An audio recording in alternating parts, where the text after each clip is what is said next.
In Matthew chapter 27 and verse 11, we find Jesus standing before Pontius Pilate, the governor, the Roman governor in Judea. The chief priests of the Jews, in their own council, the Sanhedrin, had found fault with Jesus because he claimed to be the Christ, the Son of the living God.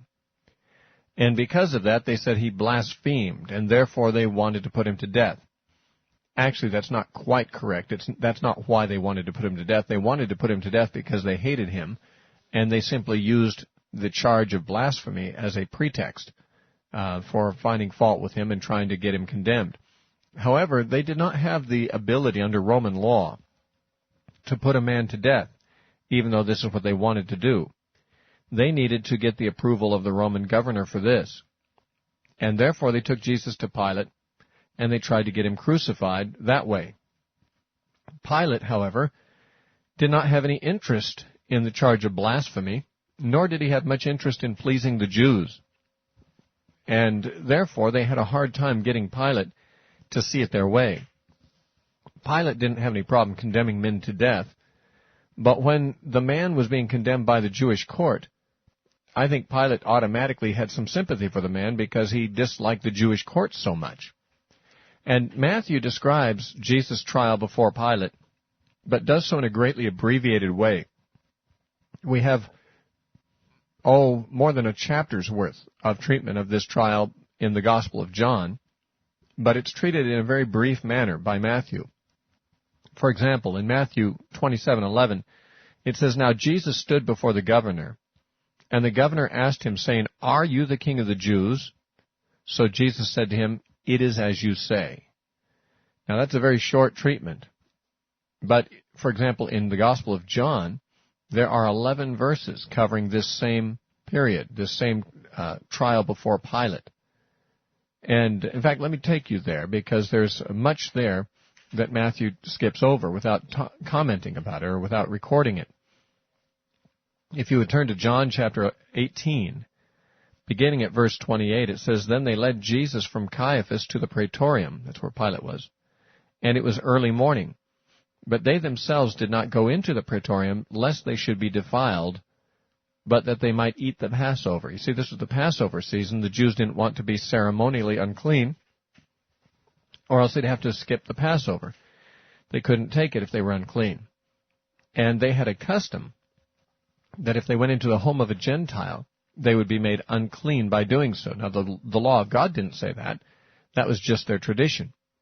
But they didn't want to incur ceremonial uncleanness, so they wouldn't go into the praetorium.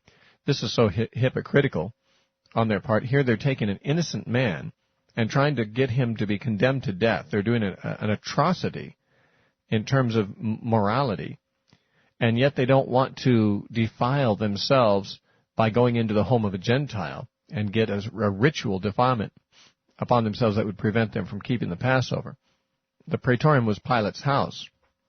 He was a Gentile, and so they didn't want to go in there. Therefore, Pilate went out to them and said, "What accusation do you bring against this man?"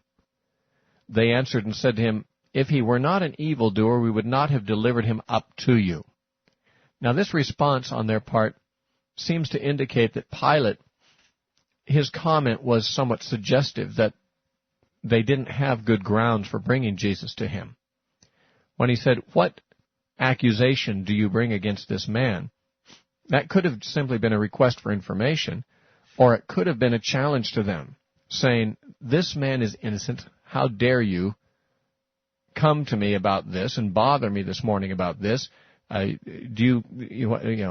defy you to present some accusation against him that justifies you disturbing me this morning." I mean, all that could have been implied in the tone of his voice. And apparently it was, because the response of the Jews only makes sense if that's what he was implying. He's implying, "You have no grounds to bother me with this case. How dare you come? What accusation can you bring against this man?" And their answer was, "Well, if he wasn't an evildoer, we would not have delivered him up to you." In other words, we do have grounds against him. We would not have bothered you with this if he hadn't really done something wrong. Then Pilate said to them, "You take him and judge him according to your law."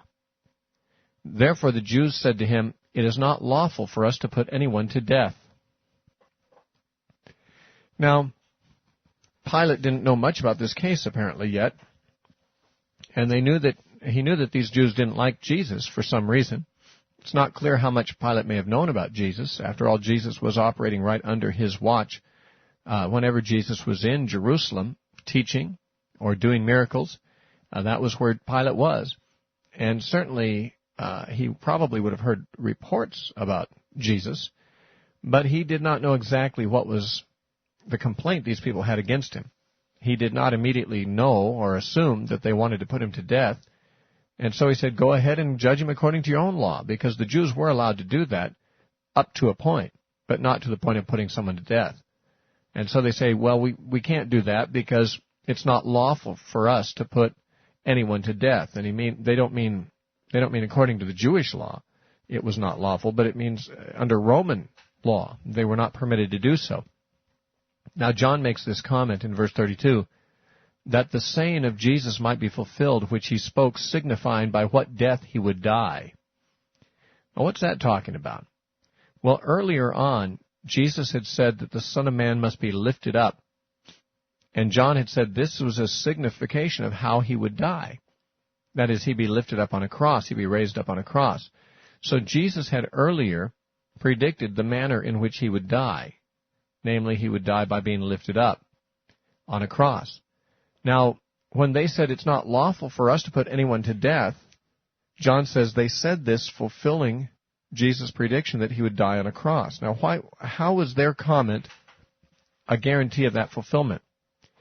Well, see, the Jews actually, although they didn't have the right to put anyone to death, sometimes they would do so anyway in a mob action. They would just get the job done and then disperse before the Romans could come in and find out who the guilty parties were. And they did this, for example, in the case of Stephen. When Stephen was charged with blasphemy, the Sanhedrin took him out and in a mob action stoned him to death. They didn't get permission from the Romans. They just stoned him and got away from there. And, they got away with it. Now, they could have done that to Jesus, but they didn't for some reason. And it's strange that they did not, because they did it later to Stephen, but they wouldn't do it to Jesus. Why not? John said because Jesus had predicted that he would die in a certain way, namely that he'd be crucified. The Jews didn't crucify people, the Romans did that. And therefore, in order to fulfill that prediction, apparently God did not allow the Jews to have it cross their mind that they could do this as a mob action. They wanted to submit it to Rome. They wanted Jesus to die in the Roman fashion, and they could not lawfully do that. So they brought it to Rome. They brought it to Pilate in order that he might give them permission to crucify Jesus. And it says, then Pilate entered the praetorium again and called Jesus and said to him, are you the king of the Jews? Now see, that's the part that Matthew records. Matthew 27:11 says, he stood before the governor, and the governor asked him, saying, are you the king of the Jews? So Jesus said to him, it is as you say. That's the whole of Matthew's account of this. But we have more of it in detail here. Pilate said, are you the king of the Jews? And Jesus answered him, are you speaking for yourself on this, or did others tell you this about me? In other words, are you wondering if I'm the king of Jews out of idle curiosity? You've heard this somewhere? You're trying to confirm a rumor, or are you really interested? In other words, would it make a difference to you personally? Are you interested in knowing? Are you asking this for your own sake? Or are you just trying to confirm a rumor you've heard? Now, by the way, there are many people who inquire as to who Jesus is. After all, he's an interesting historical person at the very least. And he's been, tremendous claims have been made about him by Christians. And it has raised the curiosity of many who were not Christians to just look into this, say, who is this guy, Jesus of Nazareth? But there's two things that could motivate such an inquiry. One is the sense that I need to know because I want to follow him if he is who he claims to be. The other is simply the curiosity about settling a dispute or confirming or disconfirming a rumor. And if a person's inquiries into Jesus, trying to discover who he is, are motivated by idle curiosity, it will not necessarily benefit them to find the answer. However, if you are seeking Jesus because you know yourself to be in need of a relationship with God, and you've heard that Jesus is the Savior, that He is God's Son, and that He is the one who can reconcile you to God, and if that's the motivation for inquiring, you will find Him, because those who would seek God, those who would come to God, must believe that He exists and that He is the rewarder of those who diligently seek Him. Jesus is asking Pilate, okay, Pilate, you're asking me if I'm the King of the Jews. Are you curious about this because you're seeking God?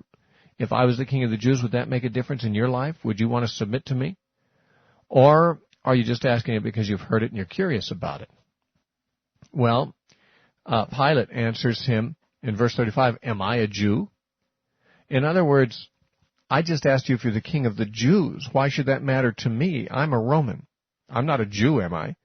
I mean, you can tell me whatever you want about being the King of the Jews. How could that affect me? Am I a Jew?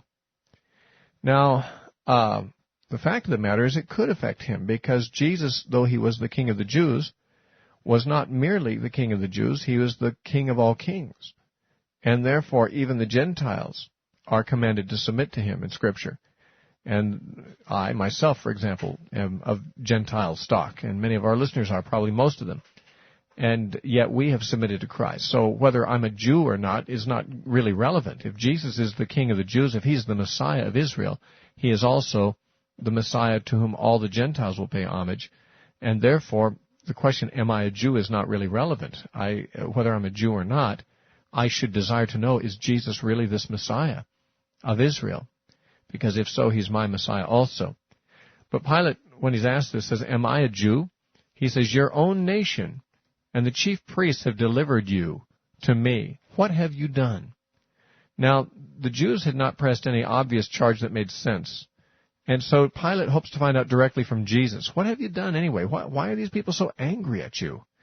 Now, I'm going to suggest to you that Pilate knew some things about Jesus, but not too much. He probably knew about Jesus' political activities, which were none, really. There were people who tried to get Jesus involved politically. Many Jews tried to get Him angry at the Romans, and even angry at Pilate. On one occasion in Luke chapter 13, some people came and reported to Jesus an atrocity that Pilate had committed against some of Jesus' countrymen, the Galileans. And he refused to get involved. It was not something, he didn't suggest the overthrow of the government or anything, as many Jews would have done. You see, Jesus was there to seek and to save that which was lost, and to redeem men to God, and to get us right with God. He was not here to change the political situation at that point. Now, that is no doubt why Pilate was unthreatened by Him.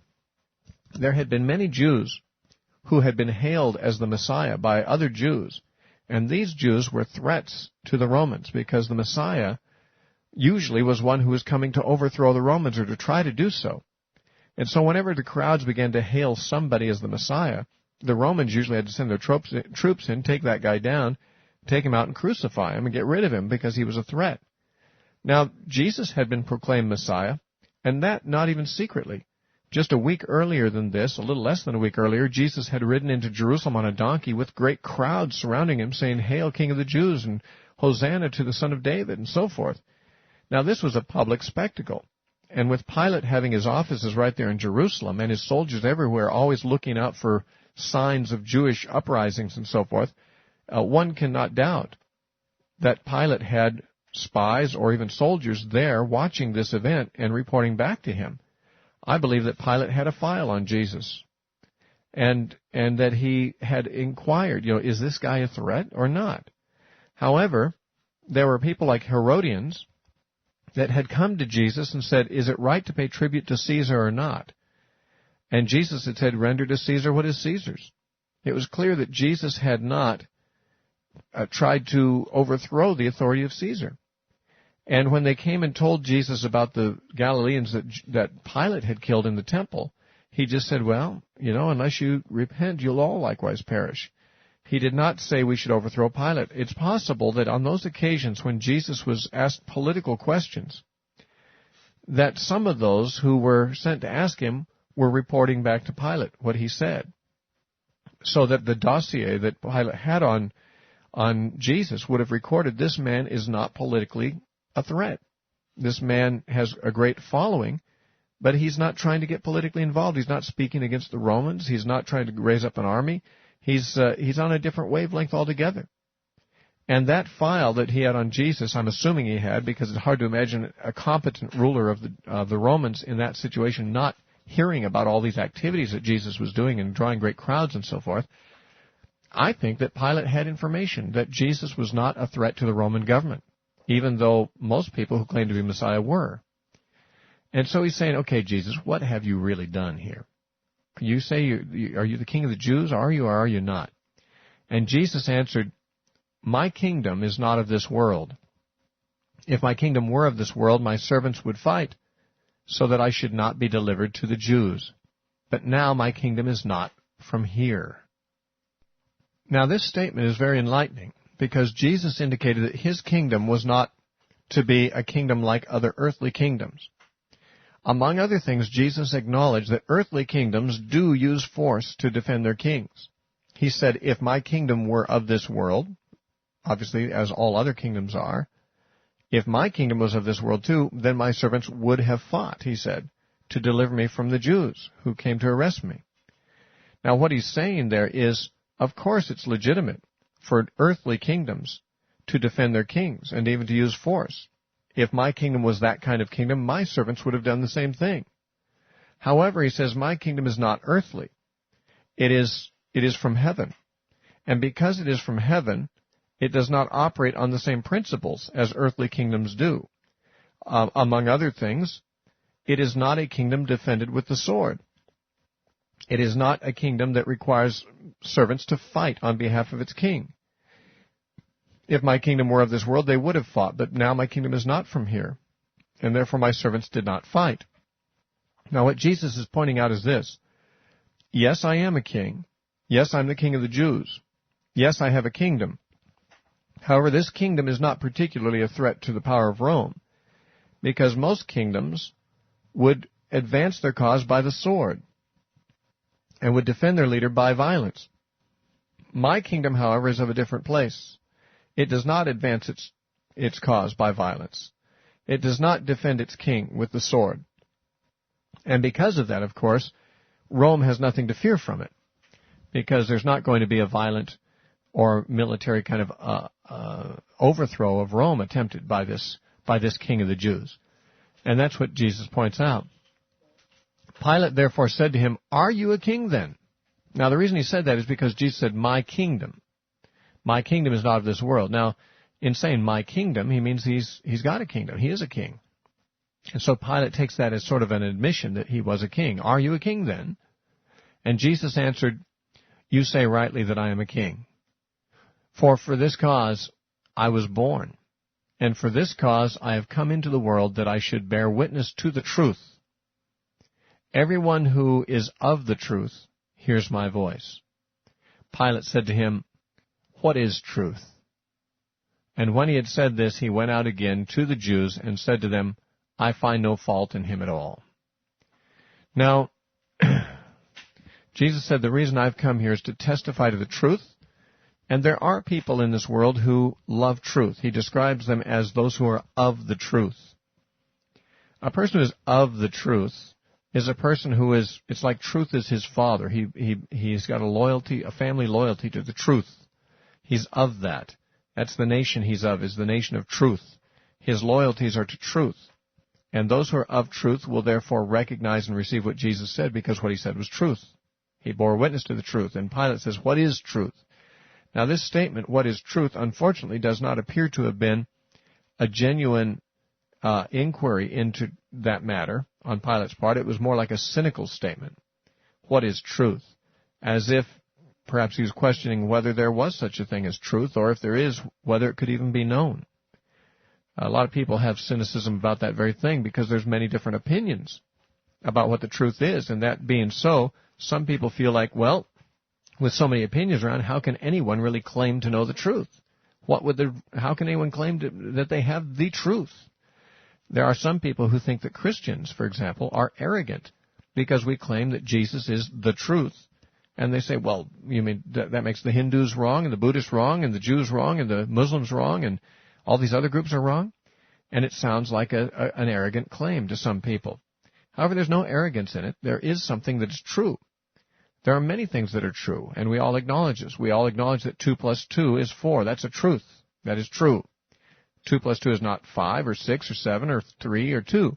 And therefore, anyone who has a contrary opinion to the statement 2 plus 2 is 4 is simply wrong. Now, it's not that there's arrogance on the part of Christians to say they know the truth. We believe that God has revealed the truth in Jesus Christ. We believe Him. That's not arrogance on our part. We humble ourselves and submit ourselves to the truth that He told, because we believe ourselves not to be capable of knowing the truth apart from Him. We accept the truth as it comes from Him.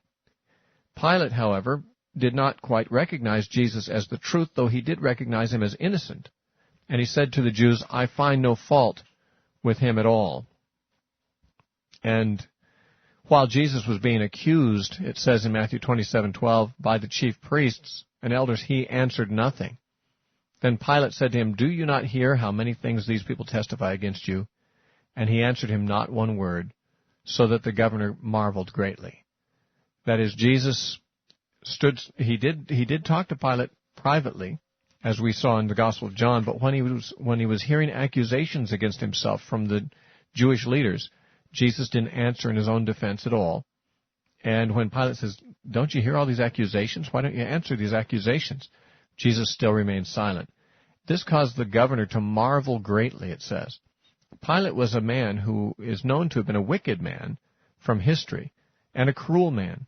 But on this occasion he was deeply touched and moved and impressed by Jesus Christ. As far as we know, Pilate never became a Christian, but he did have a chance here. He was on trial before Jesus, as it were. To the world's eyes, Jesus was on trial before Pilate.